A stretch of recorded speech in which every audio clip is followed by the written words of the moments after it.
ఇది ఇడ్లీ పిండి. మనం ఇడ్లీ పిండి పాలకూర వేసుకొని దిబ్బ రొట్టె చేసుకుంటాం, బాగుంటుంది. దీంట్లో ఒక గరిటెడు దోసల పిండి ఉంటే వేసుకోండి పర్లేదు. దీంట్లో సరిపోని సాల్ట్, మనం ఇడ్లీ పిండి రుబ్బుకునేప్పుడే సాల్ట్ వేసుకుంటాం కదా, అందుకని ఇప్పుడు కాస్త వేసా. ఇది ధనియాలు మసాలా పౌడర్ అండి, రెండు కలిపి మిక్సీ పట్టా నేను, మసాలా ఉన్న ధనియాలు కలిపి. ఇది జీలకర్ర పొడి, క్యారెట్, బీన్స్ ఇవన్నీ ఉంటే వేసుకోవచ్చు, లేకపోతే అచ్చంగా పాలకూరతో చేసుకోవచ్చు. పాలకూర వేస్తున్నా కదా, టమాటా మీ ఇష్టం, వేసుకుంటే వేసుకోవచ్చు, లేకపోతే పాలకూర టమాటా అంటే భయపడుతున్నారు కదా, మీ ఇష్టం అది. నేను చారెడు పచ్చిమిర్చి వేసా, ఎందుకంటే కారంగా ఉంటేనే బాగుంటుంది.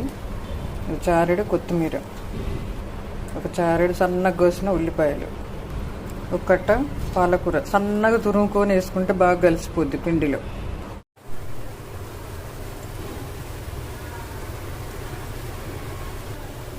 ఫ్లేము సిమ్లో పెట్టి మూత పెట్టేసేయాలండి. 4 పీసెస్ చేస్తే బాగా వస్తుంది. సో ఇట్లా గ్యాప్ చేసాం కదా, ఈ సందులో 1 స్పూన్ ఆయిల్ అట్లా మధ్యలో వేస్తే మనకి సెంటర్లో కూడా పచ్చిగా ఉండకుండా బాగా కాలుతుంది. అప్పుడు ఒక్కొక్క పీసు మనం ఉల్టా వేసుకోవచ్చు, బాగా కాలుతాయి అట్లా.